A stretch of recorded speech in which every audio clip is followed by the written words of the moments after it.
you very much. So thank you to the organizers for the kind invitation.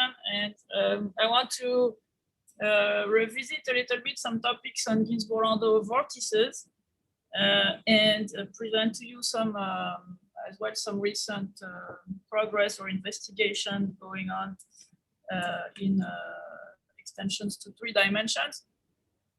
So first, you know that superconductivity is a phenomenon that happens in certain alloys or metals below a certain critical temperature. It can be explained via the presence of superconducting Cooper pairs of electrons. And it's manifested in this spectacular Meissner effect, where you see a magnet levitating above a superconductor. So we say that the superconductors expel the magnetic flux. But there is an interesting and complex response to an external magnetic field. So that's what is going to be of interest to us here. In what's called type 2 superconductors, there is some critical fields. The most important for me is the first critical field here called HC1, such that if the intensity H external, Hx of the external applied magnetic field is below this critical field, you actually have this Meissner effect with this repulsion of the magnetic flux, and you have none of these vortices that I'm going to talk about. And when you reach this first critical field, that's when you start to see vortices. And I will describe more precisely what this means or how it can be defined. And as the external field is increased, the number of vortices also increases. So they're kind of densely packed together. And these vortices repel each other. And at the same time, there is a confinement effect of the magnetic field that keeps them together. So there is a competition between repulsion and confinement. And what you see in experiments is these triangular lattices of vortices that are called Abrikosov lattices from the physicist Abrikosov, who first predicted that you should see periodic arrays of vortices based on the Ginzburg-Landau model. So you see this is this effect of densely packed vortices that are also repelling each other. Then there is a second critical field after which you lose bulk superconductivity. So you basically don't have these superconducting Cooper pairs anymore, except near the surface where some surface superconductivity remains. So this is a whole other regime that I will not describe very much. Then you have even a third critical field, after which you have no superconductivity. So I'm going to discuss the model for superconductivity, which is called the Ginzburg-Landau model, but very closely related are models for superfluids and rotating Bose-Einstein condensates. There has been actually quite a bit of activity in that direction as well. So I quoted here, I refer you to the works of these people here. The list is not complete, but just to say that the techniques and the ideas that are developed for superconductivities actually are quite close to what's done in these fields. So they apply actually quite well in these variants of models. There's also some percolation of these ideas into the theory of dislocations in materials. So I won't have time to talk about all that, but just to say how it's connected to the rest. Okay, so the Ginzburg-Landau model, this was proposed by Landau and Ginzburg on a phenomenological basis. And here, then it's been justified by microscopic principles with these stories of Cooper pairs by the Bardeen-Cooper-Schrieffer theory. This was fairly recently mathematically derived and justified by Frank, Heitzer, Seiringer, and Solovej. And so I will take this model for granted. And in this model, you have a omega, which is your domain. So it can be a 3-dimensional domain, or we can be interested also in a 2-dimensional version where you just consider some sort of slice or a thin film or something like that. But 3-dimension is important. Okay, the other parameter is this function u, which is complex valued. You might be used to being to seeing it called psi, but here I call it u. So it's important to remember it's complex valued. In particular, it has a density, a modulus, and a phase. The modulus is directly related to the density of superconducting Cooper pairs. So it's normalized to be between 0 and 1, right? So if you are at 1, if modulus u is 1, this is a superconducting state, and if modulus u is at 0, it's the normal state. And you see here you have a penalization in you have a penalization 1 minus u squared that that penalizes the non-superconducting states. Okay, so then A is the gauge of the magnetic field. Nabla sub A is the covariant derivative, and curl of A is the induced magnetic field in the sample, while HEX, of course, is the external one. So we're going to assume that the external field is proportional to some fixed vector field, normalized. Okay, so we're going to really focus on the intensity, little HEX.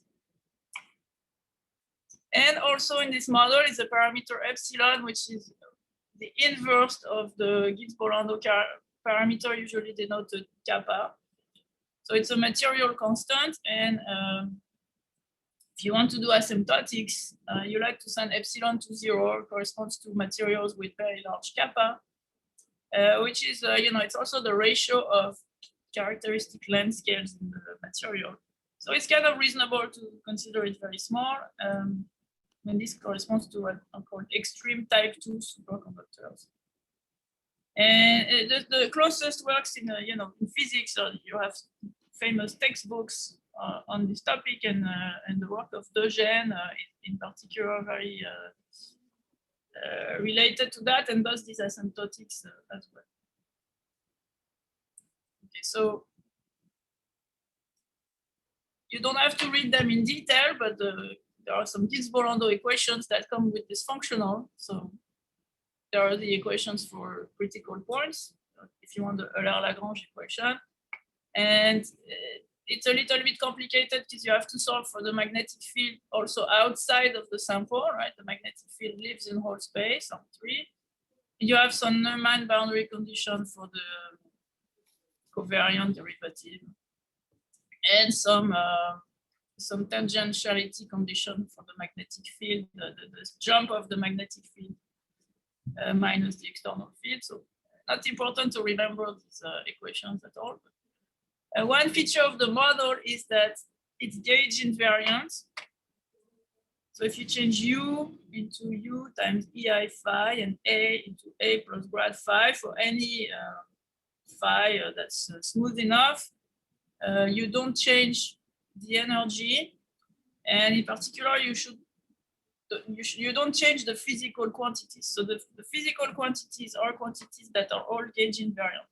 So it's better to work with those gauge invariant quantities, I would say. Examples of them are the modulus of U squared, the magnetic field H, the energy G epsilon, and let me add two important quantities that we will discuss. The first one is the supercurrent. So it's defined like this: given a U and A, you define J to be this sort of complex inner product between IU and grad AU. If you prefer in complex notation, it's this. So yeah, it's like a current in fluids if you want, except here it's more like a superfluid. And then the vorticity should be defined as the curl of J plus the magnetic field. So maybe it's better to have a picture. And this is the picture. So in a superconductor in 3D, the magnetic field will start to penetrate actually to these vortex tubes or vortex filaments. And what is a vortex tube? It's a place where precisely you lose superconductivity. You see the modulus of U is very close to 0. It actually vanishes on a line like this. You have a core size, which is this epsilon parameter related directly to this epsilon parameter, which I said was going to be taken very small. So in the core, modulus of U is small, and it has to jump to transition rapidly from 0 to 1. And outside the core, you can say that it's already very close to 1. So you're back to the superconducting situation. And because U vanishes and it's a complex valued thing, it can have a widening number. So you can look at the degree of U divided by mod U on some circle surrounding the vortex tube. And that has to be an integer multiple of 2 pi. And that is also the same as the integral of the vorticity inside that ball. Okay, so you see the picture is that the supercurrent is winding around the vortex tube. And the vorticity is concentrating inside the vortex cube, and the vorticity is the curl of the supercurrent. You have something turning, and the curl is concentrating like that. So when you take this limit, epsilon goes to 0, these vortex tubes become very narrow, and you can think of the vortices as being lines or co-dimension 2 objects. So if you are in 2D, if you are looking at a cross-section of this picture, you will just see points. And these are the points that we saw in these pictures on the abricos of lattices at the beginning. So then you want to understand these points. How do they arrange themselves? How do they appear as the magnetic field is increasing? Okay, so to give you an idea of an onset, you can write U in polar form, rho EI phi, and rho will be some function that vanishes at x naught, and there's going to be this length scale epsilon, and f eventually goes back to 1. Okay, and the degree is defined as the winding number of the phase. So you do 1 turn around the vortex, and you see how much your phase has changed. It has to be an integer multiple of 2 pi, which is the degree. So very important feature of this problem, the vortices, and this is like the only little proof I will show you, is that there's a certain quantized energy cost, minimal energy cost for a vortex, precisely because of this quantization of the phase actually. So each vortex has to cost a minimum of energy, and you can see it in this computation. So each vortex costs a logarithmic amount of energy in epsilon. So let's look at it. You write U in this polar form, rho to the EI phi, and you can bound from below grad U squared by rho squared by phi squared.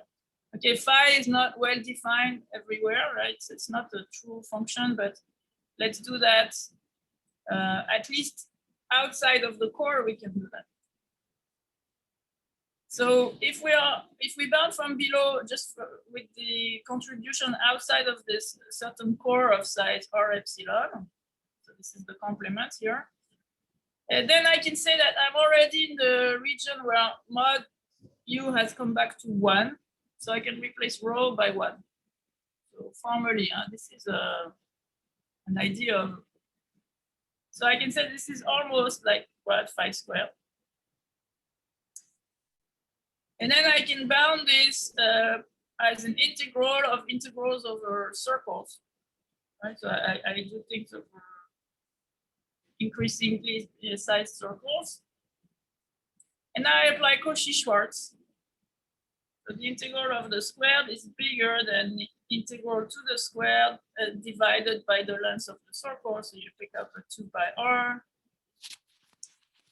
And now you recognize the degree.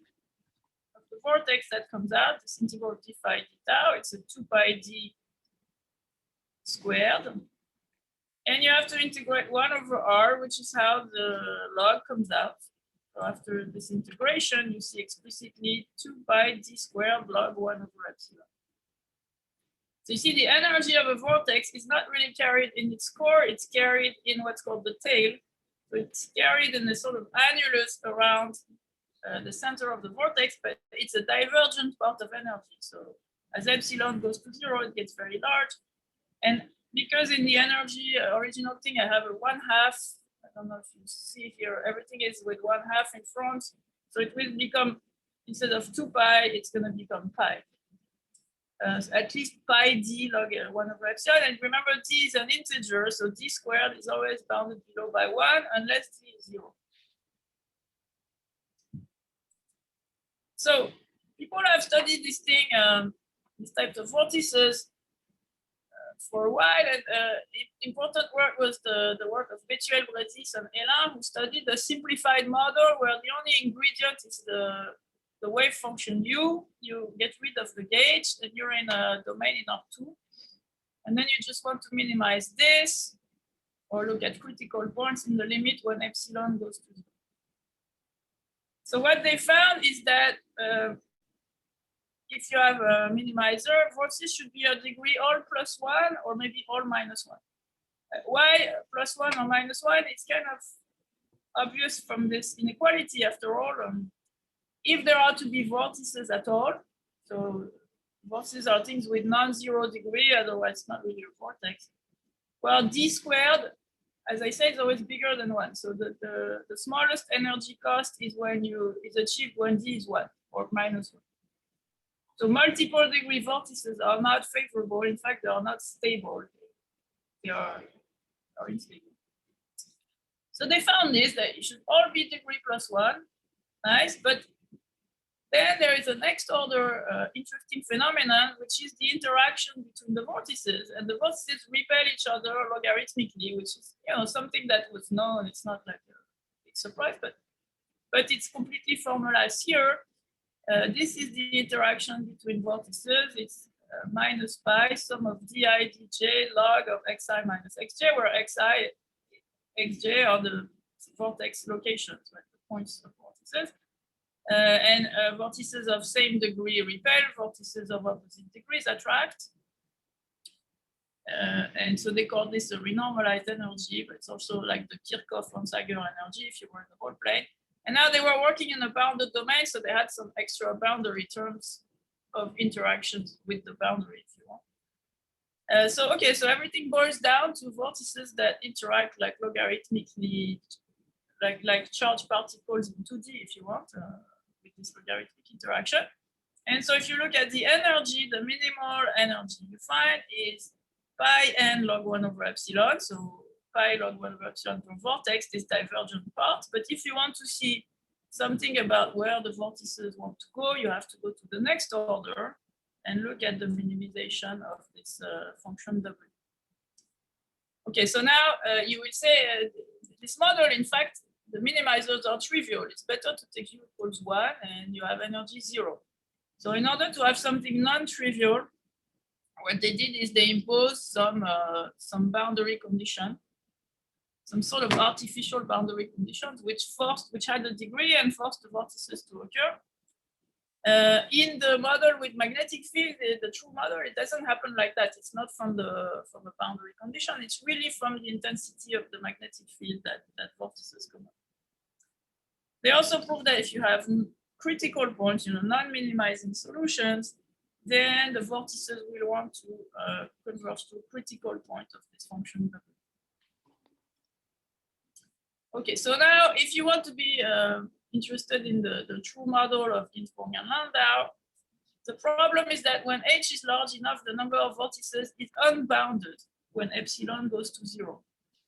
And in particular, all this analysis here, the little o of 1, is dependent on n. So it works only when n is kind of fixed and you let epsilon go to 0. And so this type of thing doesn't work well. And instead, what you have to think of is you have to think of this computation I was showing you with the Cauchy-Schwarz things and the energy integrated on annuli.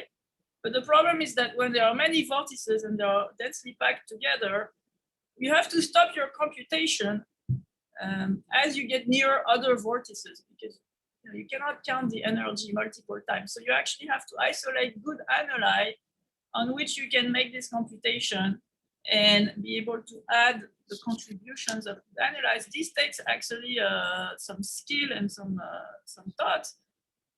And this was introduced, a construction introduced by Sandier and Etienne independently, which is called now the vortex Bose construction, which was extremely successful in dealing with this problem. And it allows you to define vortices for completely generic configurations and to get a lower bound on their energy that's very robust to divergent numbers of vortices. Now, if you're interested in 3D, which after all is the setting for the model, these vortices, as we saw, there are curves, but a priori they have no regularity.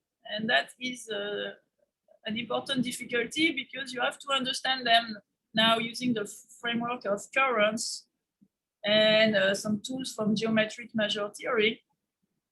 And what you find is, as you could expect, the vortex now doesn't cost pi log epsilon, but pi log epsilon multiplied by its length.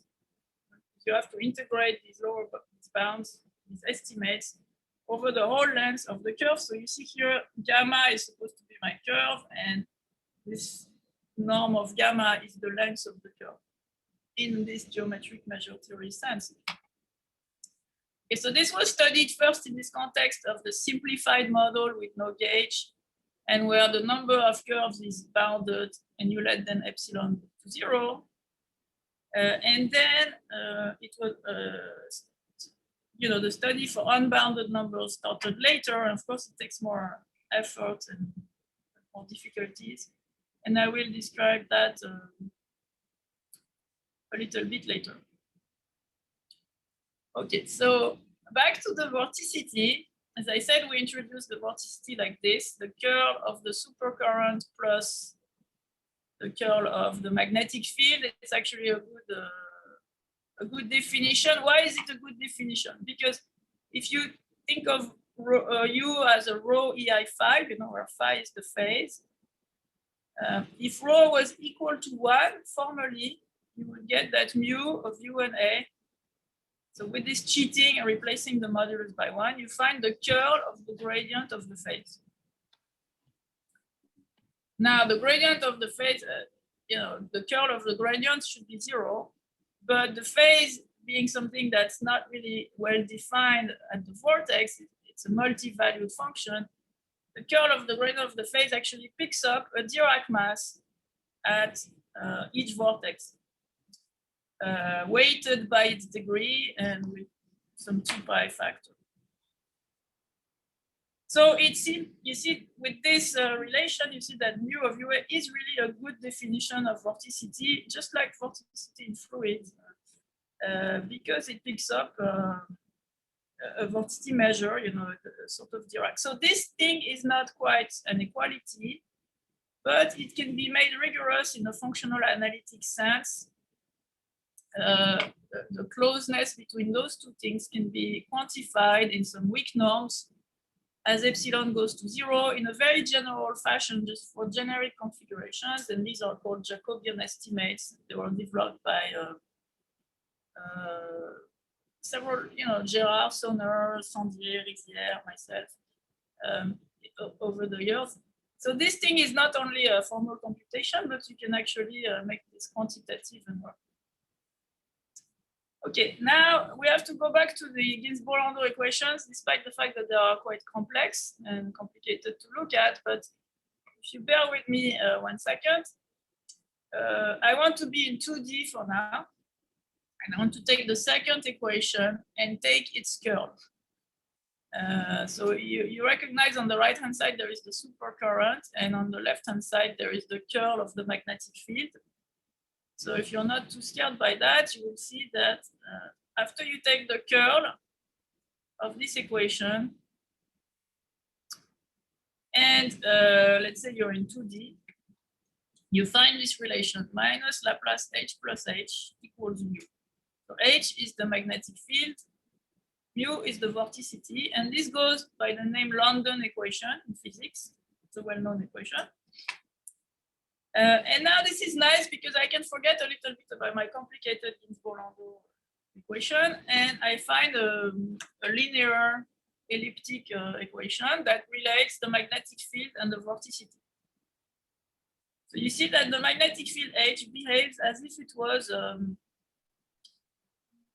sort of electric potential generated by some charges of signs plus and minus 1 with the boundary condition H equals Hx. So now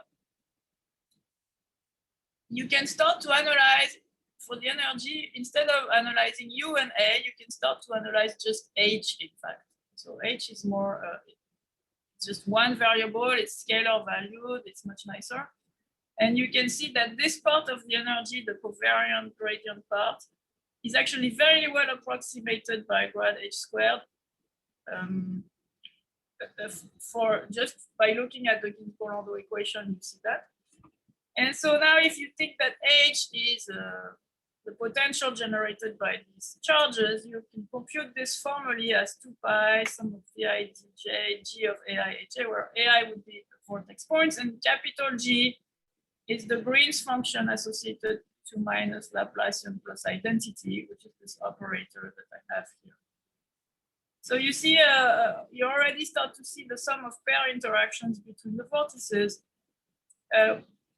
which of course is going to be logarithmic because the fundamental solution to minus Laplacian plus identity has it's a Yukawa potential, but near the origin, it's very close to log.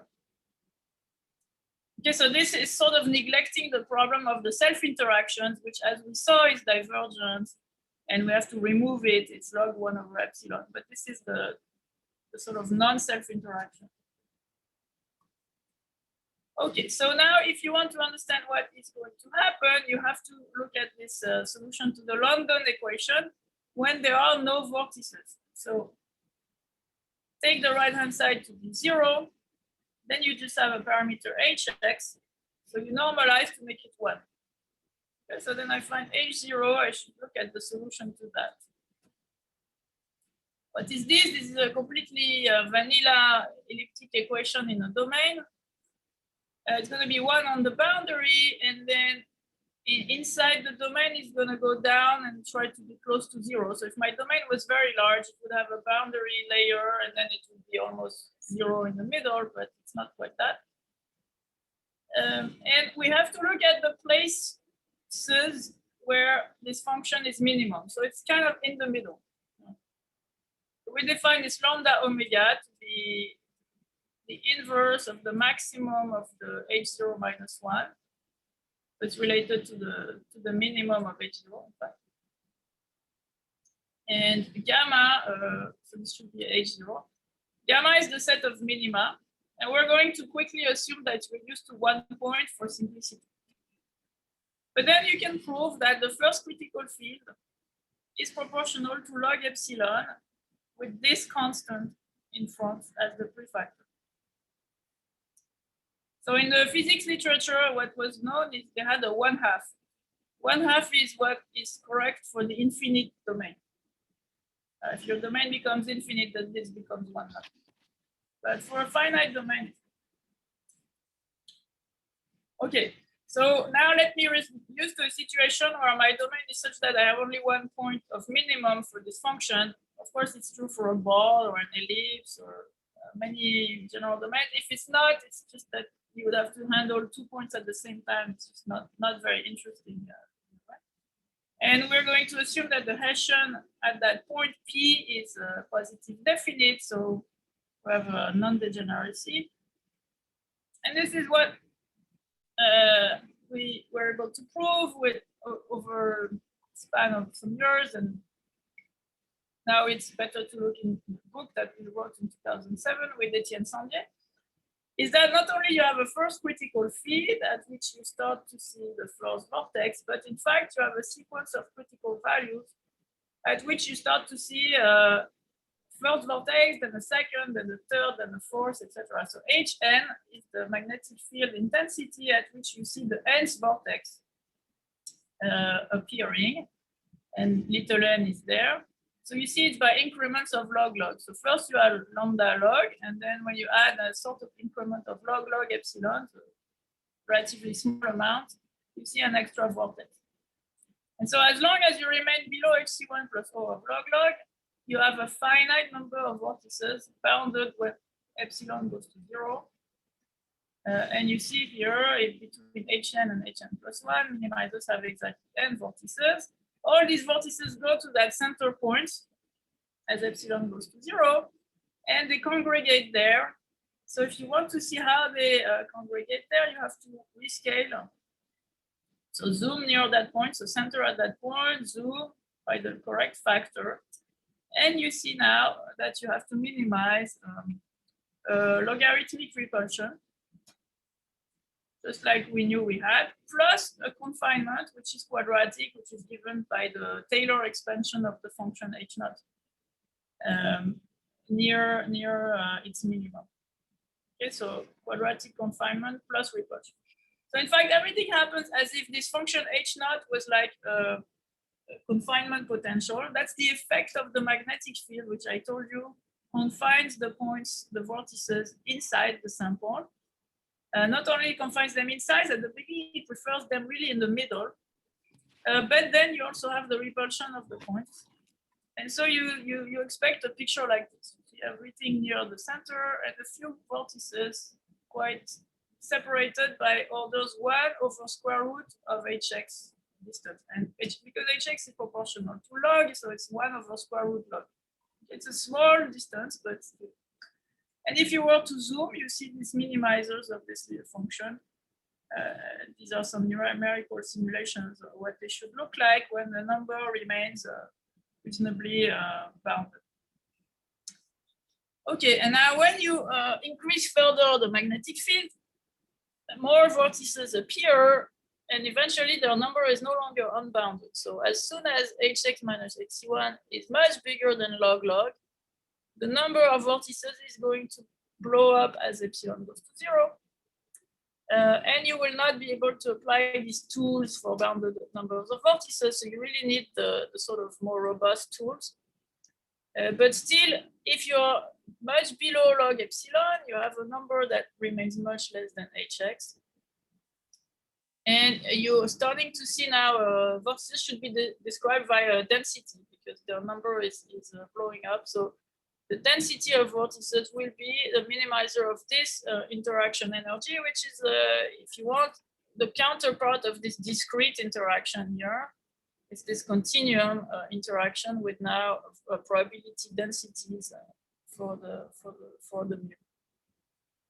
Okay, so again, competition between logarithmic repulsion and quadratic confinement.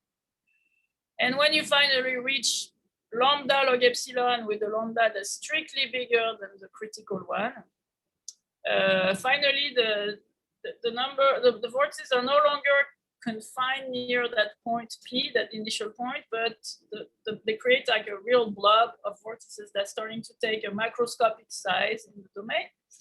And you can characterize the support of the density. It's this set that I call little omega lambda. You can characterize it by an obstacle problem or an equilibrium measure problem. So you have a free boundary problem.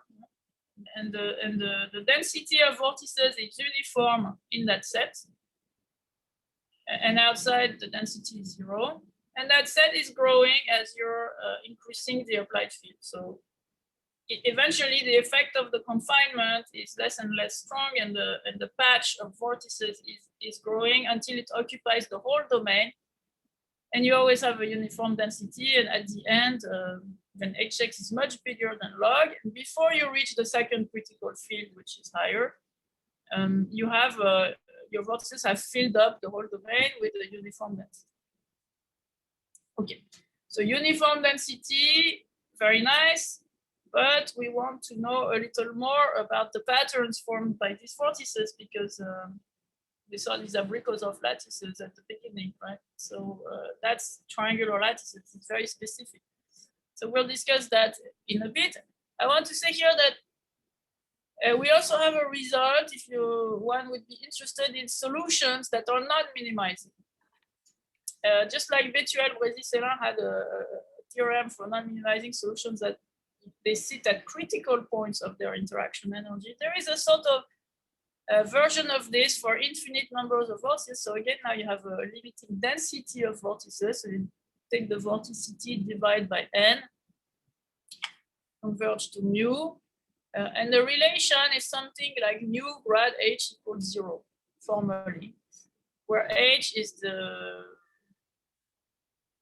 inverse Laplacian, I should say, plus identity. Just like before, you know, h and mu are related by the London equation. So this says that the magnetic field is constant on the support of mu, roughly, except that this product doesn't always make sense because mu could be a measure without a density, so you have to give it a weak sense, like it's done in fluid mechanics. There is a sort of stress tensor that can be used to give a meaning to that as divergence of this thing equals 0. But okay, formally, it just says that you will have a stationarity condition that h is constant on the support of mu if mu is a nice measure with the density. There could be situations with a singular measure that are possible, and then you would have to understand them in this weak sense.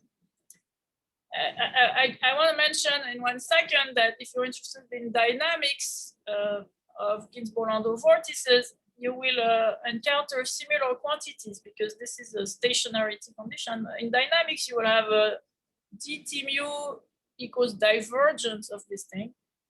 And you can actually derive limits of the properly normalized vorticity or properly normalized supercurrents as solutions of fluid-like equations. So one thing that was done in this paper, Kurske and Spern and Gerard and Spern, for very low densities of vortices, and then myself for more general densities of vortices, is we derive, for example, from Gross-Pitaevsky, the equation for the Schrödinger version of the time-dependent case. You can derive the Euler equation of fluids. So you can go from from superfluids, which is like a quantum fluid, to classical fluid in this asymptotic limit of epsilon goes to 0 and many vortices. And you can also derive a similar fluid-like equation for the dissipative case, which is a new equation, not quite Euler, but dissipates energy.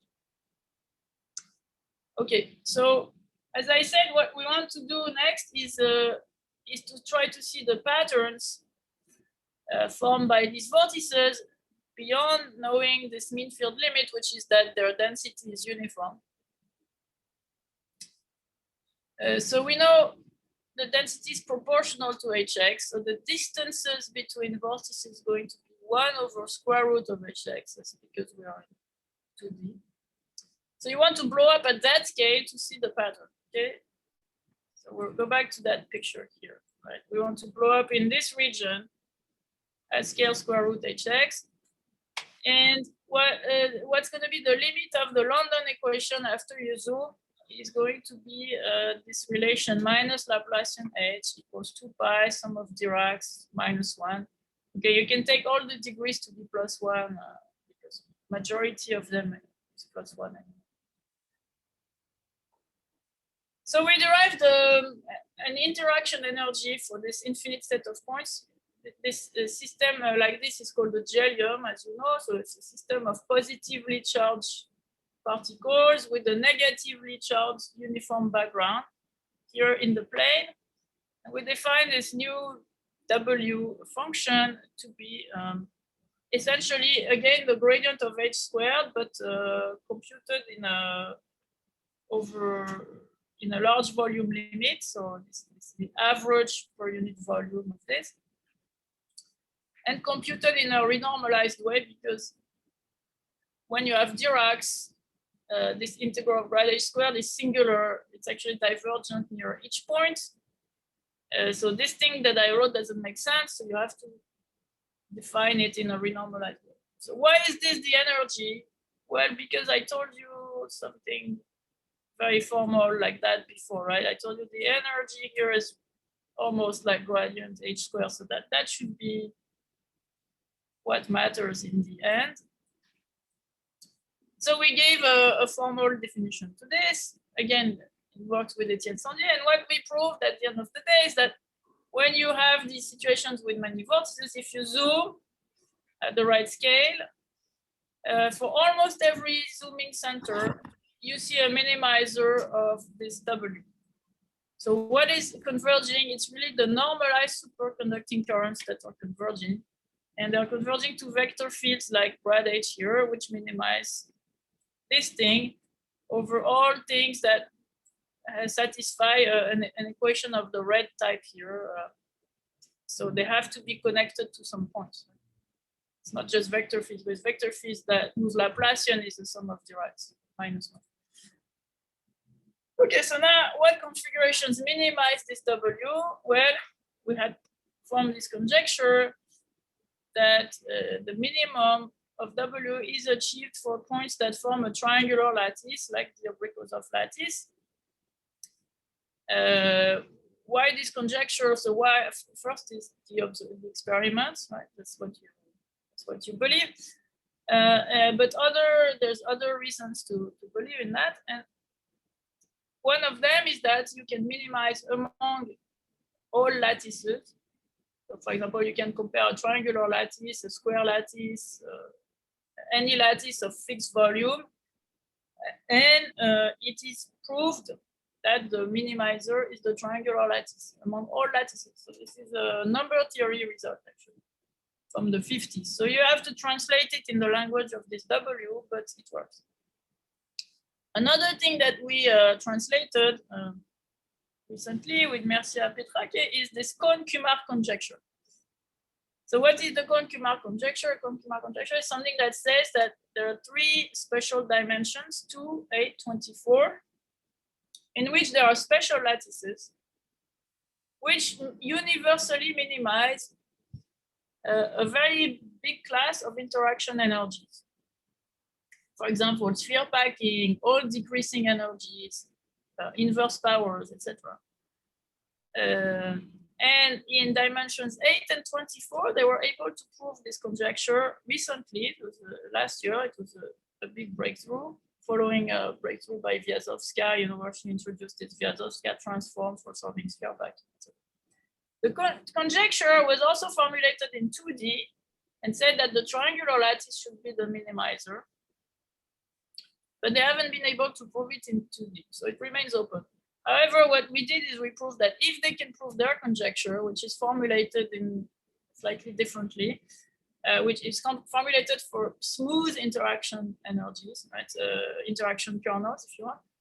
Then it implies the same for this W, which is a non-smooth interaction kernel because it's essentially logarithmic.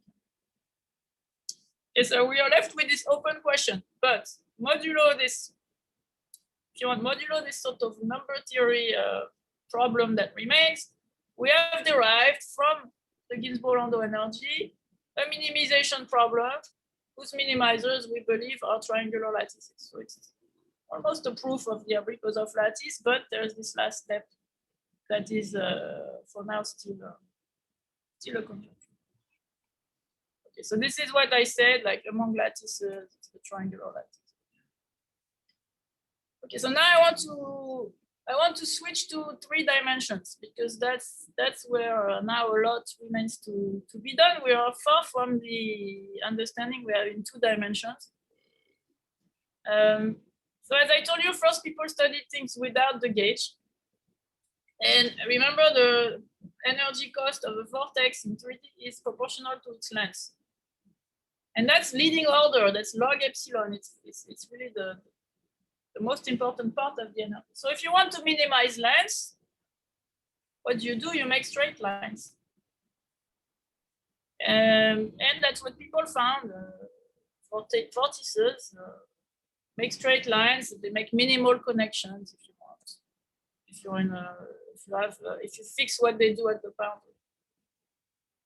It was kind of a question of okay, if we see just straight lines, it's not very interesting. When are we going to see the vortices curving somehow?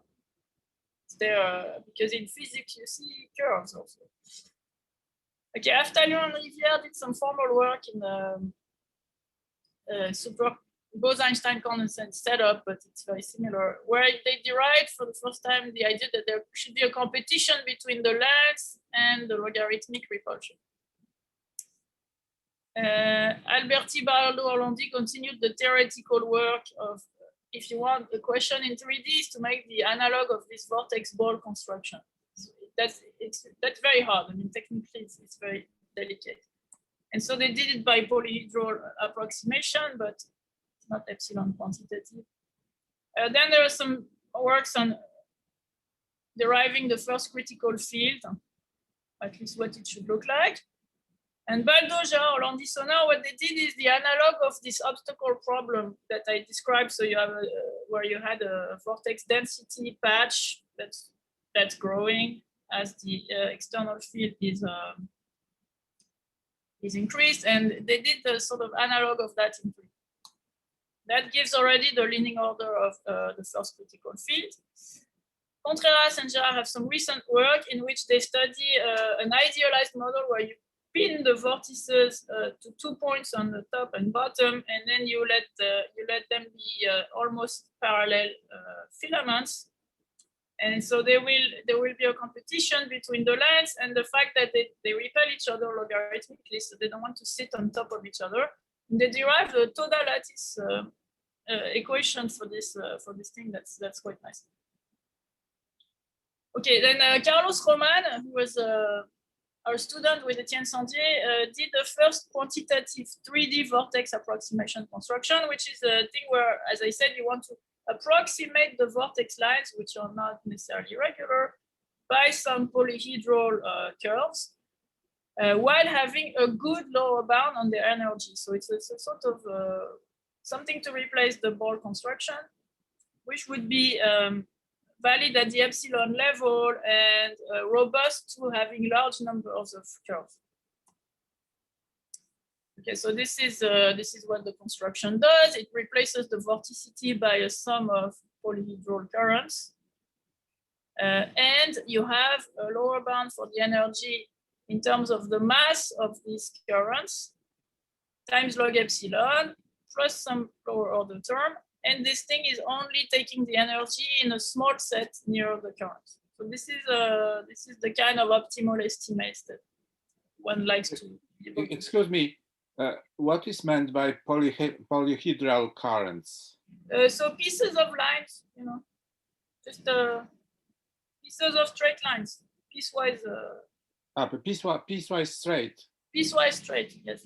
Okay. You take a grid if you want, and you join points on, yeah, just piecewise straight. Okay, thank you. But continuous. Okay, so now when you want to look at the first critical field in 3D, you have again some lambda log epsilon range, but the thing that defines the lambda is a much more interesting problem than in 2D. In 2D, we just had this sort of London equation to solve. You have a certain vector field B naught, which is there as a proxy to the external field. So, but the normalized external field, so you divide it by its intensity and you find this B naught. Okay, and now the problem that's going to appear is what I call an isoflux problem, for lack of a better word, in parallel with the isoperimetric problem, right? The isoperimetric problem, you want to take a curve and you want to maximize the area that you can encompass with this curve for a fixed amount of length, right? So the area per length you want to maximize. And here, what you want to maximize is the flux per length, where this thing is some wedge product, and it's the equivalent of looking at the area, but except it's a flux measured in it's the flux of this vector field B naught through the curve. So I'll show you a picture in a minute. Okay, so there is a maximizer for this, or let's say we assume there is a maximizer and it's unique and it's a curve, and everything is going to concentrate around that curve, just like everything was concentrated near that point P in 2D. Now there is a 3D curve and everything's concentrated near that gamma naught. And Baldo, Gerard, and Landissoner were able to prove that if you take the vorticity and you normalize it properly, you converge to 0 below this first critical field here, and to something non-zero, which they describe some density above this first critical field. And now what we want to do is we want to really understand the onset of the first vortices as you pass that first critical field, just like it was done in 2D. So, you know, how do you see the first one, the second one, etc. So it involves studying this isoperimetric or isoflux problem, which is, I think, an interesting problem on its own. And here we have to assume some non-degeneracy condition for this problem, which we are able to prove in the case of the ball. So the max is non-degenerate, and if you have another curve, you can bound the difference from below in terms of a certain, the square, of course it's quadratic, of a certain weak norm of the difference between gamma and gamma naught. So if you have two curves, you can define a flat norm, if you want, between the distance between two curves as counting the area that is spanned between the two curves, more or less. Or here you view it in with test function as the dual of Lipschitz function. It's not so important, but okay, for a very simple geometry like the ball and a uniform applied magnetic field, we can check this non-degeneracy condition. And now here is the picture. So I was trying to explain that with words, but maybe the picture is better. So there is going to be a curve gamma naught. And you see here in a case of a solid of revolution, it will always be the axis of revolution.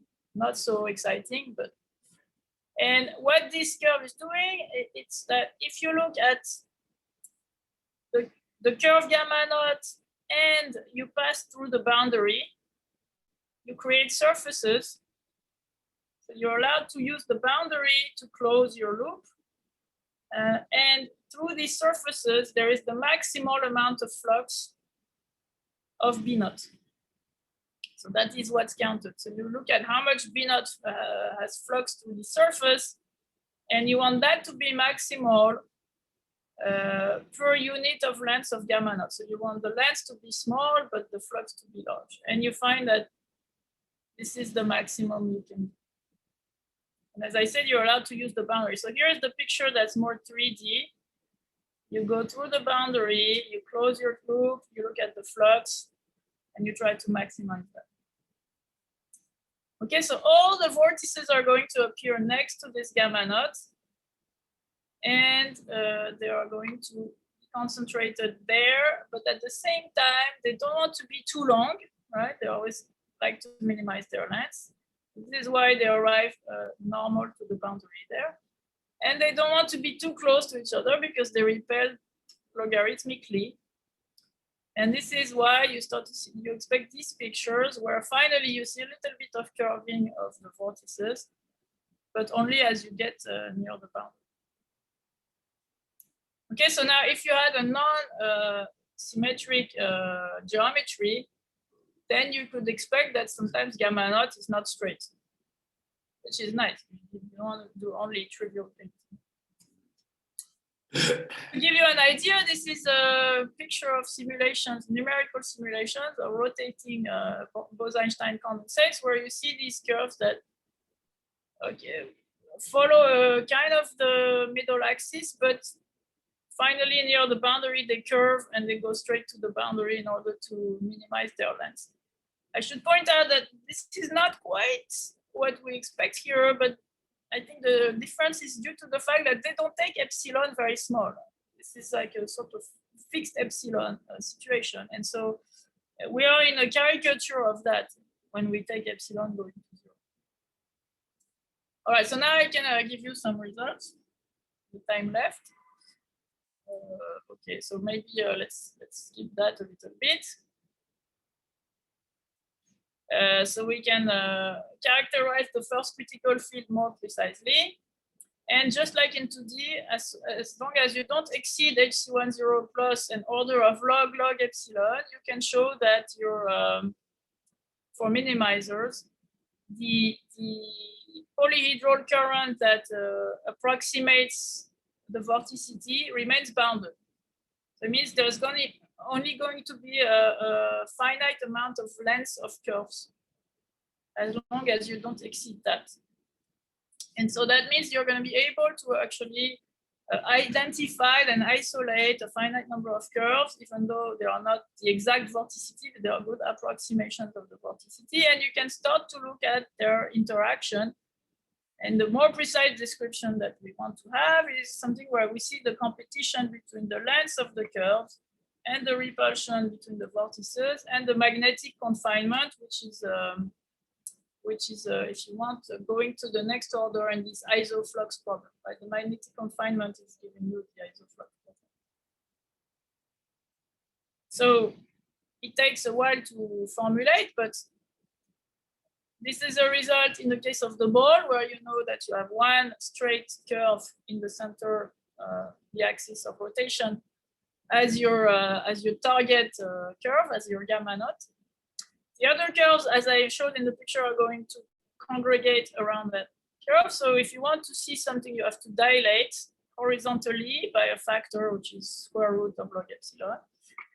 And then you can obtain limits after you've done this dilation. And these limits will be graphs in this setting with a function which is ui, a factor ui. Okay, and so now you have a 3D interaction energy. You have something to minimize, which is that you integrate along the vertical axis here, the log of the distance between the curves. I don't know if I said, but in this problem, for this theorem, the magnetic field is assumed to be uniform and vertical. This is how we get the vertical axis. So you integrate minus log of the distance between the curves, but slice by slice, and then you integrate that, plus some confinement effect of the curve, which is some potential that you can compute basically by looking at the Hessian of the isoflux problem. So you have to compute second derivatives of the magnetic field B naught, and you get something which the important part is that it's confining. So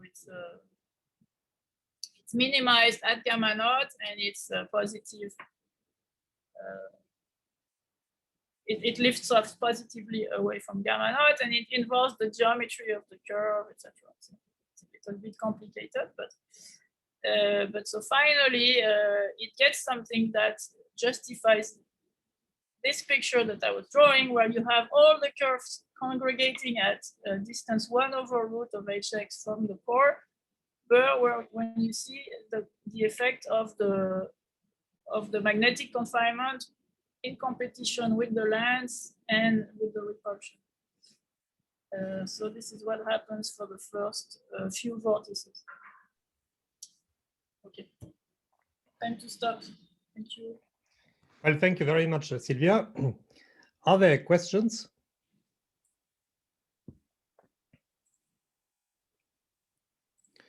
So perhaps one silly question: in 3 dimensions, would it be possible to formulate the problem without having these boundary conditions playing a big role?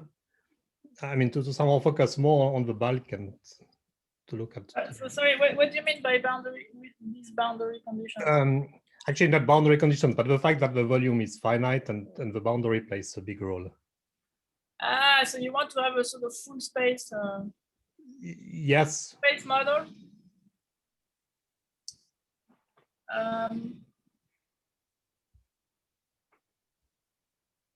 I think that, you know, the confinement is very important. So if you want to replace it, in the end, it's a bit like what you do in 2D.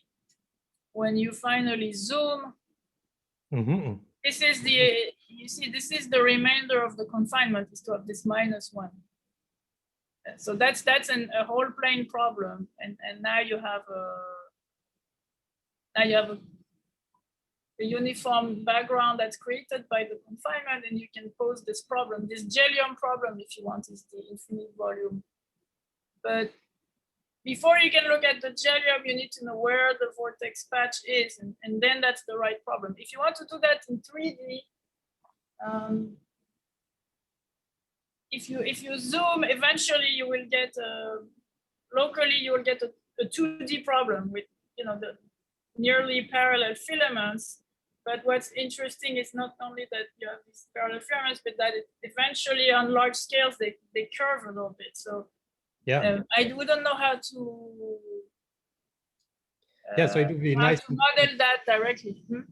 So I would like to zoom to have those filaments, but still to zoom in such a way that you have them long enough so that you can see how they change over, in this extra direction. So that's the next step, I would say, in the future work. Is this? All right, so we'll go wait. From the first, first we're doing a few, but then eventually you want to do many, but zoomed. But you know, the amount of technicity of this thing is huge, so it takes quite some energy to get there. I would like to ask, what are the technical tools that one needs to know to study this problem? I mean, I don't know, besides Sobolev estimates and such things. So I mean, there's a lot. Of course, there's a lot of little functional analysis, because you want to describe these curves in weak spaces, and so the toolbox of the analyst is fine. Then, as I said, there is these constructions, these vortex balls constructions that have been improved over the years, are crucial, and they take quite a bit of learning, I would say, if you want to enter the subject. But now, so these are the most important things, I would say. Yeah. So for instance, Jacobian estimates. What kind of spaces do you need? Some sophisticated, I don't know, Lorentz spaces, or I don't know what. No, not really. No. But okay. So I have a second question, which is probably stupid. So this was about the type 2 superconductors. Now, do type 1 superconductors have also such an interesting mathematical theory, or they don't? Yes, they do. It's just very different, because in type 1 you don't have vortices. So it's more all or nothing. It's either superconducting or normal. So you don't have these so much interesting phase effects. And so you have interfaces between normal and superconductor, and these interfaces are now surfaces in 2D. So you would have surfaces, and if you were in 1D, you would see lines, and these things also form interesting patterns where you see these interfaces branching as you get near the boundary. So there's been some very, very interesting work on that too, I would say. For example, by Conti, Otto, Müller, Kohn, and I also worked on it a bit. It's difficult to get results that are as clean, I would say, as what we get for vortices, because vortices in the end are simple objects. They are just points, so you can really describe them. But there are these interfaces. What you can describe is only types of scaling limits and how much they branch, and type of structures that they form are less clean and so less easy to describe, but they resemble a lot of things that happen in branchings in magnets as well. It's quite resembling that. So there's some parallels that have been drawn, things that you see in magnets or in. There's a lot of very fascinating patterns, that are like multi-scale, a little bit fractal as you get towards the boundary. So I would say the mathematical theory is a bit less complete, but it's also pretty fascinating. I can point you to some references if you're interested. Thank you. Further questions? Yes, I was first curious about that Epstein zeta function argument. Is that something that only works in 2D inverse symmetric situation, or is that an object that generalizes well? The object generalizes well. The problem is that they don't know how to minimize it in more than 2D. So if you look okay, at so it's not even though it has interesting minimizers in other dimensions. It has interesting minimizers. The Epstein, but the minimization of the Epstein zeta function in 3D, as far as I know, is open, and even the minimizer among lattices, right? Among lattices to prove that FCC is the best. Interesting. So it depends on S, right? Sometimes it should be FCC, sometimes it should be BCC, and that they don't know how to prove yet. And even that restricted problem. So that's those things are actually very hard. But 2D is a special case where it can be done. But 8 and 24 are kind of miracles, and all the other dimensions are completely unknown. All right. Further questions? Anyone?